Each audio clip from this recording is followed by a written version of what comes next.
Hey guys, and welcome to Firewatch. Let's start this up. New game. Time to be a park ranger. Now, this was the game that really excited me from the PlayStation's Expo thing at E3.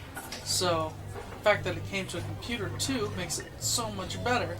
Because, I would have gotten it on PS4 if it was really an exclusive.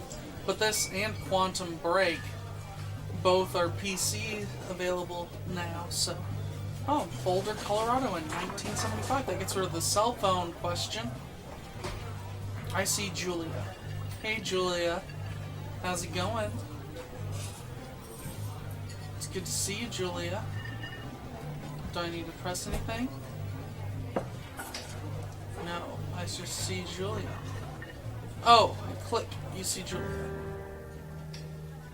She's about your age, late 20s, laughing with well-dressed professors and grad students from nearby CU Boulder. You, Henry, are out drinking with your pals. I approach her. You are drunk. So, okay. I think I'll go, so what's your, major? You slur the word major and it smells like Coors. You give an awkward smile. Evolutionary biology, she says. And I'm a professor. Cool, you reply. What's yours, she asks. She sniffs the air. Toxicology? Was that a bird, you ask? She says, definitely. Worried she hurt your feelings, she asks if you want to split a cheeseburger. 1 week later, you are Julia's boyfriend. Oh, that was easy. Awesome. Alright. So I press to view objects. Let's see. There's our body. That's cool. And our hands. I don't think we need... Well, let's pick up our backpack. Awesome. In here. Good. Let's take a look around. Do we need the fire extinguisher? Maybe this place is going to catch on fire. That would not be good. Is this our car? Probably. Let's see if we can open this up. No. Alright, well, let's get in our truck. Load gear. That was easy. You date for over a year. Which drives you absolutely nuts. It's great. What the? You move in, you share an apartment near the school with a view of the mountains. You two drink beers out on the deck. You drink beer just about anywhere. Life is good. Julia wants to get a dog. There's a scruffy, undersized beagle. Julia's in love. She wants to bring it with her to class. There's also an intimidating but gentle-eyed German Shepherd. Nothing bad could happen to Julia while walking this dog. It's badass. Well, I'll let Julia pick. Personally, I would probably go with the German Shepherd, but I think I'll let Julia decide what the name our dog would be. So we get Bucket. Bucket's a good dog, and a week later, you've totally forgotten about the other one. Julia loves him. You love him too. Good. 1979. You talk out on the deck. It's summer, 9:30 p.m., and the heat still radiates off the high desert. What do you think about kids, she asks. Kids, they're not very smart, or good at much. I'm saying if you and I have a couple of little idiots. That would be pretty cool. In that case, we should probably get married. Yeah, I would like that, you say. These kids are going to be screwed up enough. It's probably for the best that their parents are hitched. You say she's absolutely right.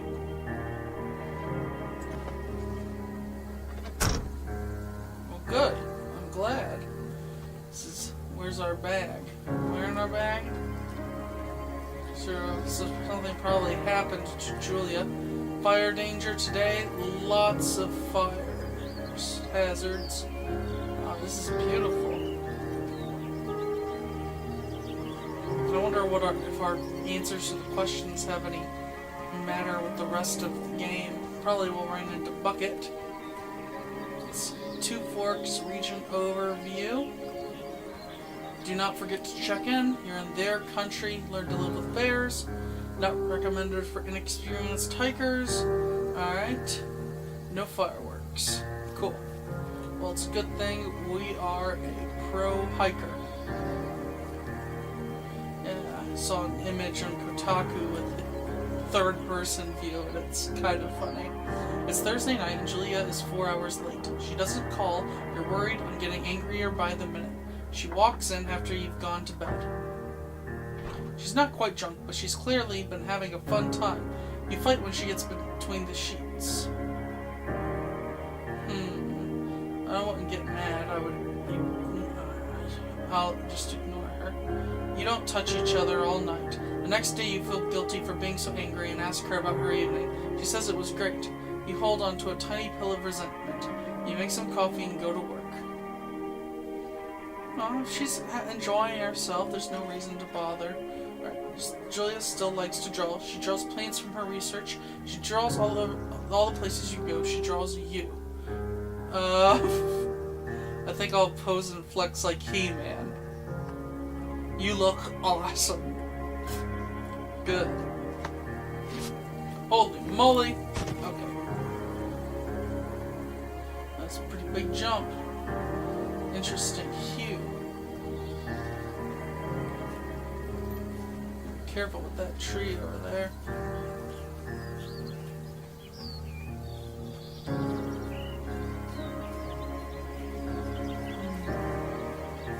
See what this says. Two Forks Fire Lookout. That's where we are from. 8 miles this way. Stay started to climb over obstructions. Let's hop over.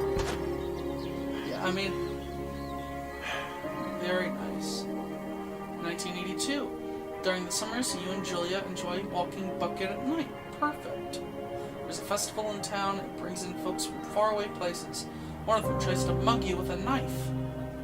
Uh-oh. Bucket gets kicked. Fuck!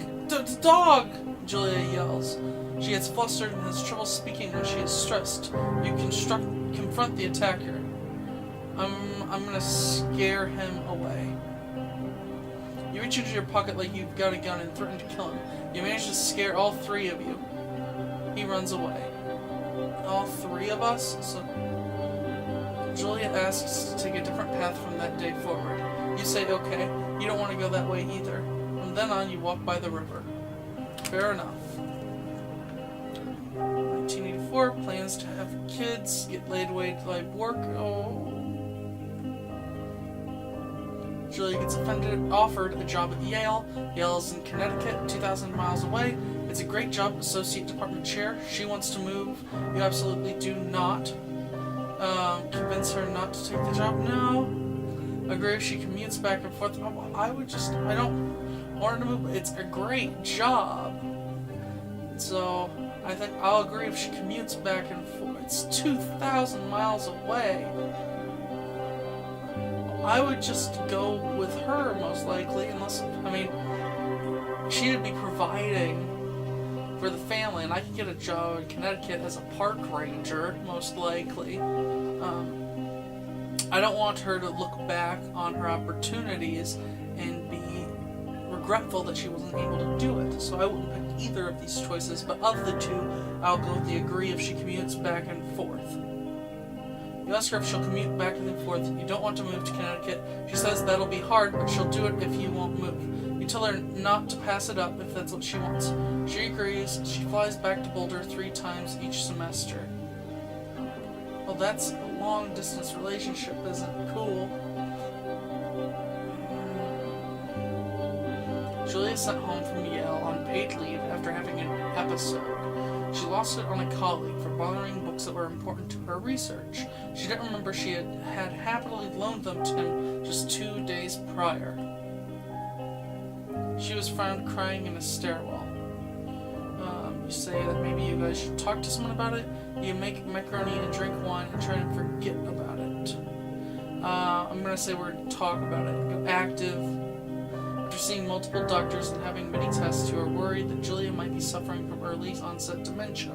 She is 41. You both decide to keep it a secret for now. Well, that's not good. but I love her, so that's all that really matters. I can't look behind me, so I guess we have to look at that sky. Going to Yellowstone, one of the best parts about it was just the sky. Whereas this looks amazing, it's even more amazing out there. You can see like the rips in the universe, the arms of the Milky Way. It's fantastic. But let's go take a look at this. Look up our journal. Holy moly! Oh my god! No, I want to read that. Bucket is getting older. Julia comments that it's kind of nice because he gets in less trouble around the house. A week later, she goes back to the university. Julia's affliction gets worse. She can't remember things in class. Her research is in shambles. She drives her car to the next town over for no particular reasons and has to be brought home by the police. She's devastated. She's sent home on permanent medical leave. That's not good. Some days you get the Julia who calls you a dope and your unborn children little idiots. Other days you get a stranger. She pulls you into bed to make love. After 5 minutes, she goes into a panic, believing her dad is at the door. You tell her family. They are crushed and begin to make trips to and from their home in Australia to visit her. For a while, your friends come by with little things to brighten the day. She gets worse. 1988. You spend your days following Julia around the house. Count the seconds between the 2 weekly visits from Daniel, the nurse. He suggests that Julia could live somewhere else, somewhere with 24-hour care, a home. It sits with you for a couple months. You decide to move her into a full-time care facility, or you're determined to take care of her yourself. She's the love of my life. I'm going to take care of her myself. At least until she passes away. So we can't go that way. Can't move any direction. Oh. Let's see. This is the way we just came. So let's visit on over here. We can go this way, I think. Space bar. No, it's not letting me jump with the space bar. So it's a beautiful forest.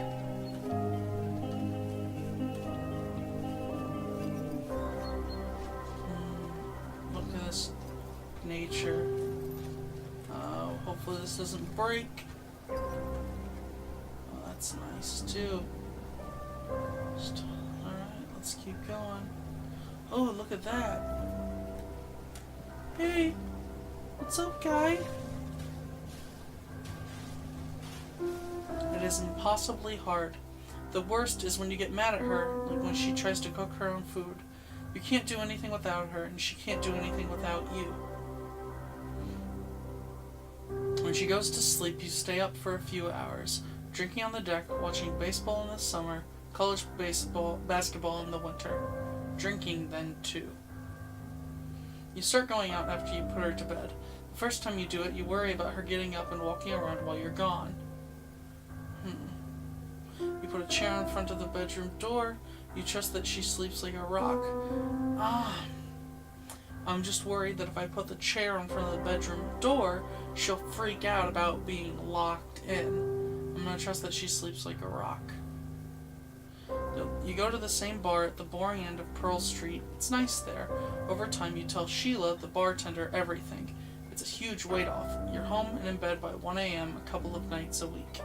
You look forward to those nights. Oh, this is bad. This is a terrible idea. You're gonna be tempted, and then you're not even gonna give me a choice to not do this. One night, you are stopped at a DUI checkpoint. You blow a .10 and are taken off to jail for the night. You consider trying to hide it, but you tell your sister-in-law, Susan. Julia's parents take the next plane from Australia. They can't believe the state your house is in. Then they tell you Julia is coming to live with them. You don't argue. You say you'll visit soon. A few weeks go by. Summer is coming, and you see an ad in the paper for a job. You take it. I am in a precarious state. That's not good. Should have not been drinking. Never drink and drive. It's like the worst thing, well, one of the worst things you can do. You gotta look out for yourself. Granted, 0.10 is not the highest by any means, but still, anything over 0.8 is... Oh, look at that little shelter outhouse it looks like. Man, I love the art style of this game. I'm gonna afford my trip to Australia. Those tickets aren't cheap. I mean, you're looking at around 1.5k or 2,000. Oh, there's a thoroughfare lookout. We're at this lookout. Look at this. Oh, gas. How do we get in?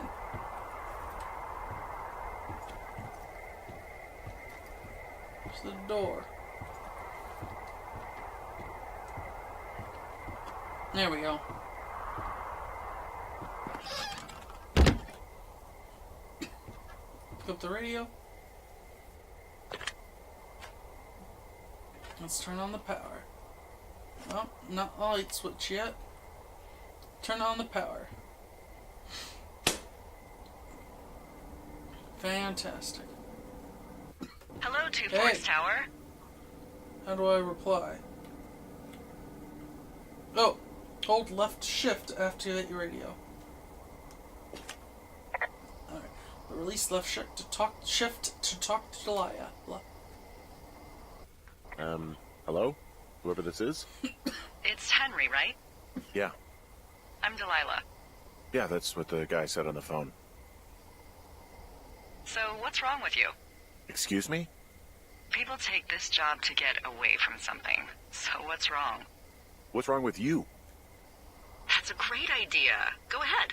Look, I just hiked for 2 days, so I don't really follow whatever it is you're doing right now. You take a stab at what's wrong with me. Fine, then can I sleep forever? Sure, buddy. Okay, now go ahead. Okay. You've killed 3 ex-husbands. You're rebelling against Mom. Nobody back home can stand you. You killed 3 ex-husbands. Okay, you've killed 3 husbands. You're a black widow and you're just out here until the heat dies down and then you'll kill again. Ooh, very good. Bravo, Henry. Okay, I sleep now? Not quite. Now you. Okay, good night, bye. Let's see. I don't know anything about you, but 9 times out of 10, folks out here simply got dumped. Huh, is that it? Close? Good night.